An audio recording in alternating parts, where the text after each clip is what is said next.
Now, friends, this is a dramatic moment. He looks down, not at 10 boys, but 11 of them. And frankly, all 12 of them are there together. Will you notice this? Verse 16, and when Joseph saw Benjamin with them, he said to the ruler of his house, bring these men home, and slay and make ready, for these men shall dine with me at noon. Now, why would he do this? Well, I think it's quite obvious of why that he would do this. Joseph invites these brethren of his home because he did not want to make himself known unto them publicly. He wanted to be a private affair. Now, will you notice, they go home. The man did as Joseph bade, and the man brought the men into Joseph's house. And the men were afraid because they were brought into Joseph's house.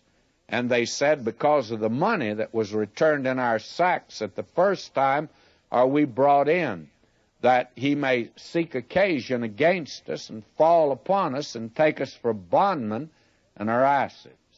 Now, these men are really panicking now because they can't imagine him inviting them to his home for any good, because he's dealt with them so harshly before, and now he's invited them home for lunch. Again, here is something that under ordinary circumstances would be something to brag about, as if the President of the United States had invited you to the Blue Room for dinner, or the Pink Room, or better still, the dining room, and you were invited there for dinner.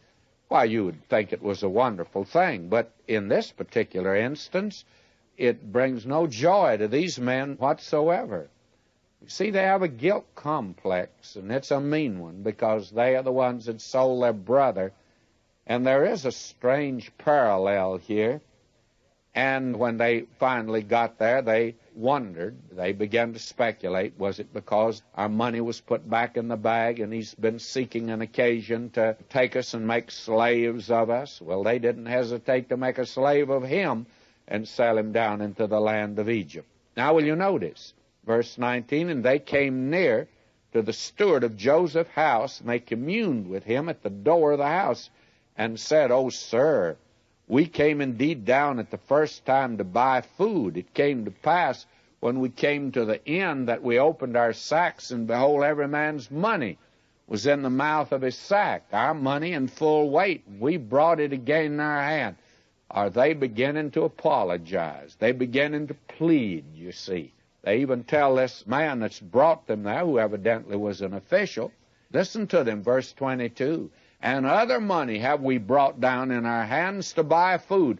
We cannot tell who put our money in our sack. And this official had been instructed. Joseph had told him what to say. He said, peace be to you, fear not. Your God and the God of your father hath given you treasure in your sacks. I had your money. And he brought Simeon out unto them.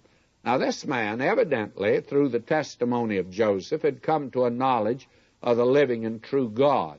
And I think Joseph had let him in, at least partially, on what was taking place. And the man says, well, I had your money. And I think that frightened them all the more.